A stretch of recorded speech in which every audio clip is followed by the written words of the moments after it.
नमस्कार, आप देख रहे हैं एनएमएफ न्यूज। आपके साथ मैं हूं भुवन शर्मा। पाकिस्तान और सऊदी अरब के बीच एक डिफेंस डील हुई जिसके अंदर की खबरें, अंदर की बातें लीक हुई।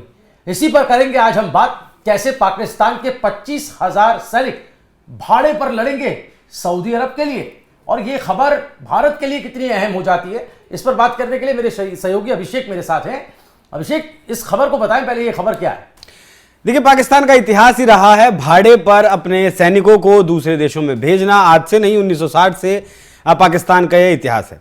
देखिए, अभी कतर के ऊपर इजराइल ने हमला किया था और उसके पीछे कारण दिया कि यहाँ हमास के आतंकी थे। हालांकि वो हमास का जो डेलीगेशन था, अमेरिका के कहने पर वो आया वहां था। उसके बाद पाकिस्तान इस्लामिक दुनिया का एकमात्र ऐसा देश है जिसके पास परमाणु हथियार हैं। अब वो हैं भी कि नहीं, वो एक अलग मसला है, लेकिन कहा जाता है कि उसके पास हथियार हैं।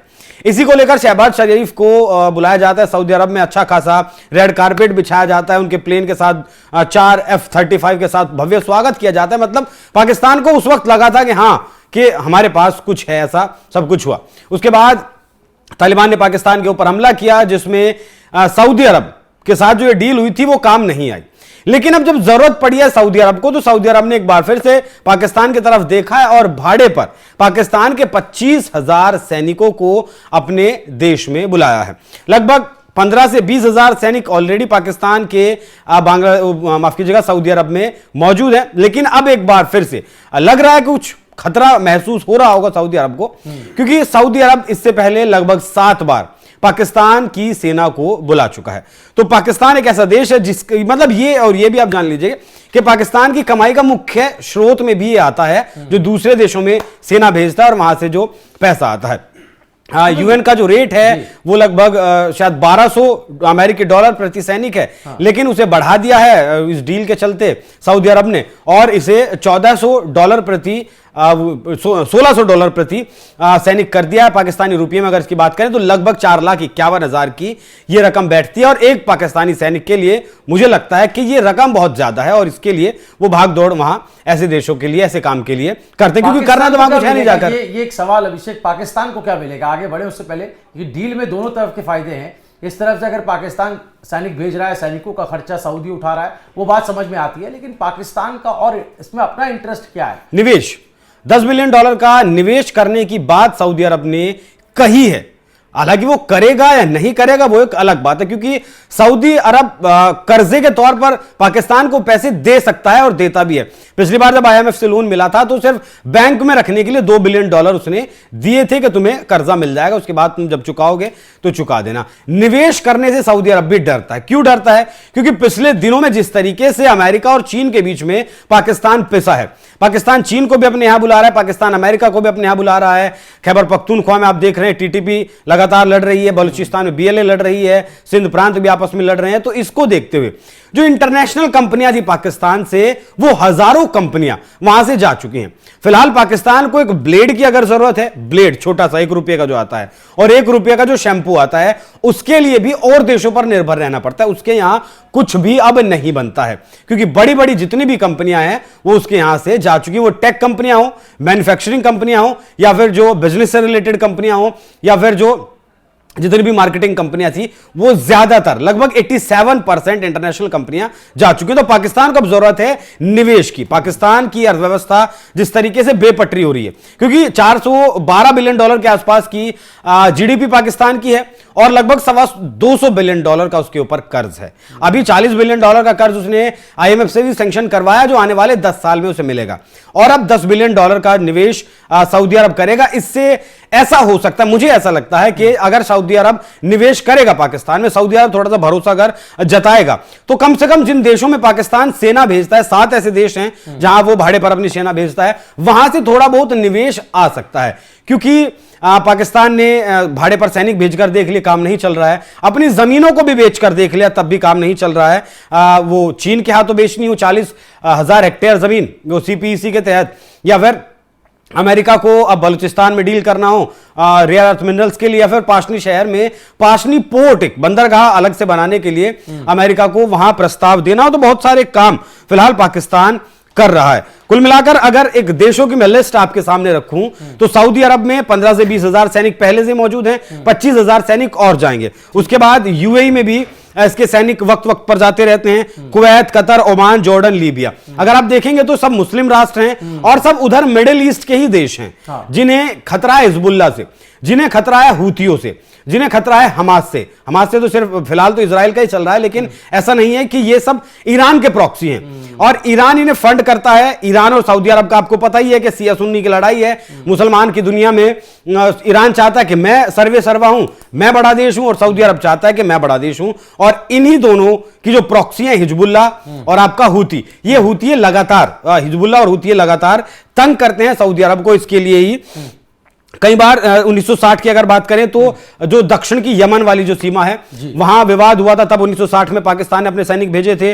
1979 में जब यहां ये जो मक्का की जो ग्रैंड मस्जिद है उस पर कब्जा हो गया था हुतियों का, तब इसने सैनिक भेजे थे। 82-87 में 79 में जो ईरान में इस्लामिक क्रांति हुई थी, पहले यूरोप की तरह ईरान दिखा करता था, लेकिन जैसे खामेनी और इसके एक दोस्त और थे खुमैनी, वो वहां सत्ता में आए तो जितने भी इस्लामिक वर्ल्ड हैं उन्हें खतरा सताने लगा कि कहीं हमारे यहां इस तरीके का सत्ता परिवर्तन ना आ जाए, इस तरीके की रेडिकल जो दिमाग है वो यहां आकर हमारे लोगों को ना उकसाने। इसलिए भी पाकिस्तान ने वहां उस वक्त सेना भेजी थी 91 में, 2017, 18, 2021 और अब फिलहाल 2025 में भी उसने भेजी है। तो मतलब अब तक प्रमुख तौर पर अगर बात करें तो 6-7 मौके ऐसे आए हैं जब वो अपनी सेना यहां भेजता रहा है, और मुख्य तौर पर तो थोड़े बहुत सैनिक लगातार वहां पाकिस्तान के रहते ही हैं। जिनमें नेवी की बात करो, अभी तो जो इसमें जो अभी फिलहाल डील हुई है इसमें वो अपनी नेवी की फ्लीट भी भेजने की बात कही गई है, एयरफोर्स की बात भी कही गई। हालांकि उसकी नेवी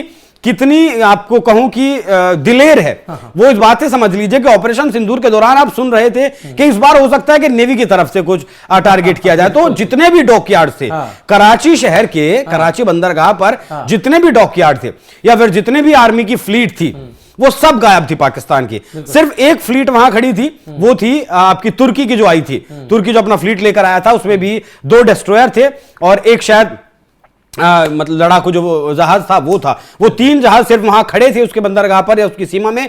बाकी पाकिस्तान की आर्मी कहां थी कहां नहीं थी इस बारे में किसी को जानकारी नहीं है। ये खबर जैसे ही हमने सुनी और अपने दर्शकों के बीच हम लोग ला रहे थे, उस दौरान जब हम लोग इसकी तैयारी कर रहे थे, इसकी जानकारी जुटा रहे थे, बड़ा ताज्जुब हुआ मुझे जानकर। जैसा कि आप कह रहे हैं, भारत से लड़ाई में या उस ऑपरेशन में खुद अपनी रक्षा नहीं कर पाए और वो अब सऊदी की रक्षा करने चली है, ये एक बड़ा हास्यास्पद हो जाता है। लेकिन आपसे एक और पहलू समझना चाहूँगा, क्योंकि जानकारी ये भी आ रही है कि भारत और तालिबान से पाकिस्तान का जो कॉन्फ्लिक्ट हाल में हुआ है उसमें सऊदी जो है वो सुलह कराने का काम करेगा, मध्यस्थता कराने का काम करेगा इस डील के तहत। ये भी एक बात सामने आई है, इस पर आप क्या कहेंगे? देखिए, जब 2001 से 2021 तक अमेरिका अफगानिस्तान में था, 2 दशक रहा, लेकिन तालिबान से वो जीत नहीं पाया। इसीलिए मुत्ताकी ने भारत में आते ही कहा था कि पाकिस्तान को ये समझ लेना चाहिए कि यूएसएसआर हो या फिर अमेरिका हो, हम लड़ना जानते हैं और हमने दोनों को अपने देश से भगाया भी है। अब जब मध्यस्थता हुई थी 2021 में, जब अमेरिकी सेना वापस गई थी, तो ये जो तालिबान का जो मुख्यालय है ना, मेन बात करें तो वो कतर में है, मतलब कतर में है और कतर ने ही मुख्य भूमिका इसमें निभाई थी। अब पाकिस्तान का जो ज्यादा इंटरेस्ट है वो सऊदी अरब के साथ है, और सऊदी अरब की जो बात है वो भारत भी मानता है, पाकिस्तान भी मानता है। ये बात खुलकर सामने आई थी, इसमें किसी को कोई दो राय नहीं है कि ये बात हुई थी कि पाकिस्तान की तरफ से सऊदी अरब को पहले फोन किया गया जब ऑपरेशन सिंदूर चल रहा था 7 मई से 10 मई के बीच जो चला। फिर सऊदी अरब से भारत फोन आया और उसके बाद फिर भारत की तरफ से कहा गया कि ठीक है, पाकिस्तान को कहिए, वो बात करेगा, वो फोन करेगा, उसके बाद हम ये सीज फायर करेंगे। देखिए, सऊदी अरब एक ऐसा देश है, भले ही उसने पाकिस्तान के साथ ये डील कर ली है कि एक देश पर हमला दूसरे देश पर हमला माना जाएगा, लेकिन आपको यह भी याद रखना होगा कि जब ये डील चल रही थी उस वक्त हर एक अपडेट भारत के साथ साझा किया जा रहा था कि इस डील में ये पॉइंट्स रखे गए हैं, ये बात रखी गई है। मेनली तो ये सऊदी अरब ने की थी परमाणु हथियार के लिए, इजराइल जो उसके ऊपर हमला ना करे, इजराइल को यह डर रहे कि सऊदी अरब के साथ पाकिस्तान और पाकिस्तान के पास परमाणु हथियार है। मेन मुख्य रीजन इसका यही था। लेकिन अब सऊदी अरब ने सोचा कि क्यों ना जो है लगे हाथ मौका भुना ही लिया जाए, सस्ते भाड़े पर सैनिक मिल जाएंगे, जब डील हो रही है तो उन सैनिकों को भाड़े पर ले लिया जाए। भारत के मामले में कभी भी खिलाफ नहीं आएगा सऊदी अरब। देखिए, तालिबान और पाकिस्तान का जब कन्फ्लिक्ट हुआ तो उस बीच में बहुत सधी हुई जो प्रतिक्रिया थी वो सऊदी अरब की तरफ से आई थी, और तालिबान की जरा सी भी उसमें बुराई या फिर तालिबान के खिलाफ कड़े शब्दों का भी इस्तेमाल सऊदी अरब के द्वारा नहीं किया गया था। बस ये कहा गया था कि दोनों देशों को बैठकर बात करनी चाहिए और संघर्ष को विराम देना चाहिए, बस इतनी बात कही गई थी। मुझे लगता है कि पाकिस्तान के लिए इससे बड़ी हार कोई और नहीं हो सकती कि सऊदी अरब जिसके साथ उसने डिफेंस डील की है, वो देश अगर जिस देश ने उसके ऊपर हमला किया उस देश के बारे में एक शब्द निंदा का नहीं लिख सकता है, तो पाकिस्तान के लिए सबसे बड़ी हार थी। बाकी जो सारा मसला है वो पैसे का है, सैनिकों से पैसा मिलेगा कुछ पाकिस्तान को, कुछ $10 बिलियन का जो निवेश है वो मुझे लगता, मतलब मुझे उम्मीद कम है कि सऊदी अरब ने कह जरूर दिया है कि $10 बिलियन का निवेश करेंगे, लेकिन वो करेगा कब तक करेगा वो एक अलग बात है। इस पर शक बना हुआ है। लेकिन एक और जानकारी आ रही है कि सऊदी अरब का जो इंटरेस्ट है वो चीन की उस टेक्निक को हासिल करना है जिसे पाकिस्तान इस्तेमाल करता है। इसमें एक तो J-10C फाइटर का नाम आ रहा है और एक JF-17 थंडर। जी देखिए, ये दोनों ही विमान चाइनीज विमान है वैसे तो। JF-10 जो है, JF-10C जो है उसे तो खरीदता है पाकिस्तान चीन से, लेकिन जो थंडरबोल्ट है JF-17 थंडरबोल्ट जो है वो उसका प्रोडक्शन करता है पाकिस्तान अपने यहां। टेक्नोलॉजी चीन की ही है लेकिन उसका प्रोडक्शन पाकिस्तान में होता है और पाकिस्तान में ही वो मतलब खरीद भी लिया जाता है पाकिस्तान के द्वारा, और किसी देश में वो खरीदा नहीं जाता है। शायद अभी इंडोनेशिया की तरफ से एक प्रस्ताव दिया गया है कि वो खरीदना चाहते हैं JF-17। देखिए, पाकिस्तान की जो फेक न्यूज वाली फैक्ट्री है, पाकिस्तान लगभग 40 से ज्यादा देशों के साथ अपना मीडिया आउटलेट साझा करता है, जानकारी साझा करता है, और कई देशों में उसने अपने ये फैक्ट्री के जो चैम्बर्स भी खोले हुए हैं फर्जी फैक्ट्री वाले। तो जो फर्जी खबरें चलाई गई कि राफेल मार दिए गए, 5 राफेल मार दिए गए, 7 राफेल मार दिए गए, हालांकि यहां तक कि ट्रंप ने भी एक बार अपनी प्रेस कॉन्फ्रेंस में जिक्र किया था कि 7 विमान मार दिए गए इस युद्ध में, लेकिन यह नहीं कहा था कि किसके मारे गए, क्योंकि पाकिस्तान दावा कर रहा था तो ऑब्वियस सी बात यही है। लेकिन देखिए, जो डसोल्ट एविएशन है राफेल को बनाने वाली कंपनी, उसकी तरफ से यह साफ तौर पर बयान आया था कि इस दौरान एक राफेल जरूर गिरा है, लेकिन वो युद्ध के वक्त पर नहीं गिरा है। वो टेस्टिंग के टाइम पर जब ड्रिल चल रही थी वो हवा में बहुत ज्यादा ऊपर चला गया था। बहुत ज्यादा ऊपर जाने की वजह से उसमें कुछ टेक्निकल फॉल्ट आया, उसकी वजह से वो जरूर गिरा था। लेकिन पाकिस्तान ने जो दुनिया भर में एजेंडा प्रचारित किया है कि हमने JF-17 थंडरबोल्ट और JF-10C से भारत के राफेल को मार गिरा है, भारत के 5 राफेल मार गिरा है, तो वहां से और चीन ने उसकी मदद की, क्योंकि चीन तो बनाने वाला है, चीन की टेक्निक है, प्रोडक्शन यूनिट वाले पाकिस्तान में है, तो चीन का भी प्रभाव मीडिया पर अच्छा खासा है। बहुत सारी जो बड़े बड़े मीडिया आउटलेट हैं, ब्लूमबर्ग वगैरह, वो चीन के समर्थन में इस तरीके से छापते रहते हैं, तो उसका प्रभाव हो सकता है कि ये देखिए, मुझे बताइए, जिसके पास अमेरिका का F-35 हो उसे JF-17 खरीदने की जरूरत मुझे नहीं लगता होगी। हालांकि जो F-35 है उसका खर्चा बहुत ज्यादा है, उसका रख रखाव का खर्चा बहुत ज्यादा है, लगभग 2000 करोड़ रुपए सालाना तो उसका खर्चा आता है। अगर उससे कुछ घंटे भी उड़ाएं तो ऐसा उसका कुछ आंकड़ा है, एग्जैक्ट मुझे याद नहीं है। तो हो सकता है इस वजह से वो लेना चाह रहा। बाकी सऊदी अरब को कोई लड़ाई नहीं लड़नी है। सऊदी अरब के साथ जो है बस यमन के जो हूती हैं वो थोड़ा बहुत कॉन्फ्लिक्ट वहां पैदा करते रहते हैं। बाकी ईरान के साथ सऊदी अरब का कोई सीधा फाइट होगा मुझे ऐसा नहीं लगता। इजराइल के साथ कोई सीधा फाइट सऊदी अरब का होगा मुझे ऐसा भी नहीं लगता। तो मतलब ये एक फेक न्यूज हो सकती है पाकिस्तान की तरफ से जो प्रचारित की गई होगी चीन के जो है पक्ष में। चीन के जो PL-15 गिरी है या हमारे यहां इंटैक्ट मिली है, या फिर JF-17 और ये 10C कुछ कमाल नहीं कर पाए, कुछ नहीं दिखा पाए, उनकी इमेज को थोड़ा सा रिबिल्ड करने के लिए ये सिर्फ फेक नैरेटिव या फिर फेक न्यूज पाकिस्तान की तरफ से फैलाई जा सकती है, क्योंकि जिसके पास F-35 हो वो JF-17 तो कभी नहीं खरीदेगा और क्यों ही खरीदेगा। तो कुल मिला के ये समझ लिया जाए विषय कि आप जैसा कह रहे हैं कि सऊदी इतनी बड़ी इन्वेस्टमेंट करेगा, इस पर आपको डाउट होता है, तो कुल मिलाकर ये समझ लिया जाए कि ये मसला पाकिस्तान जो डील कर रहा है वो सिर्फ तालिबान के साथ कैसे वो फ्रंट जो है वो उसमें हाँ, खैबर पख्तूनख्वा का जो इलाका है उसमें सिर्फ 10% हिस्सा ऐसा है जिस पर पाकिस्तानी सेना का फिलहाल कंट्रोल है। बाकी 90% जो हिस्सा है उस पर TTP का, तहरीक तालिबान पाकिस्तान का पूरी तरीके से कब्जा है।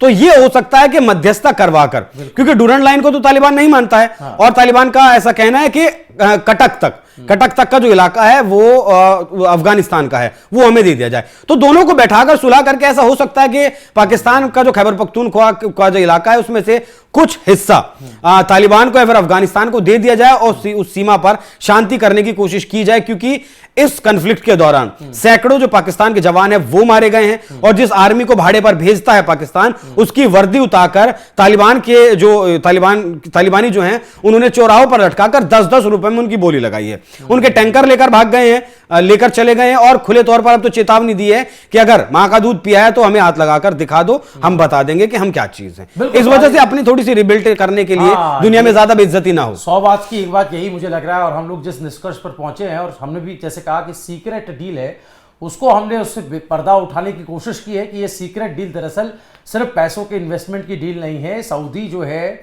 वो भाड़े पर सैनिक जरूर ले रहा है पाकिस्तान, जिसमें नेवल का भी जिक्र आ रहा है और जिसमें एयर डिफेंस की भी बात आ रही है, लेकिन इसके पीछे पाकिस्तान की जो मंशा है वो कहीं ना कहीं तालिबान के फ्रंट पर जो वो कमजोर पड़ता नजर आ रहा है, जो झुकता नजर आ रहा है, वहां पर वो कैसे अपनी पीठ सीधी कर पाए, इसको लेकर के एक सहारा सऊदी का ले रहा है। क्योंकि जैसा अभिषेक ने बताया कि सऊदी की बात कोई टालता नहीं है, सऊदी जो है वो हर किसी को मना पाने में कामयाब हो जाता है अपनी टैक्टिक से, तो उसका कहीं ना कहीं इस्तेमाल पाकिस्तान अपने फेवर में करना चाहता है। आपको इस पूरी खबर पर क्या समझ आता है? इस सीक्रेट डील के पीछे आप क्या वजह मानते हैं? पाकिस्तान के आखिर इसमें इंटेंशन क्या है? हमें जरूर कॉमेंट करके अपनी राय बताइएगा। इस वीडियो को ज्यादा से ज्यादा शेयर करें। देखते रहिए एनएमएफ न्यूज।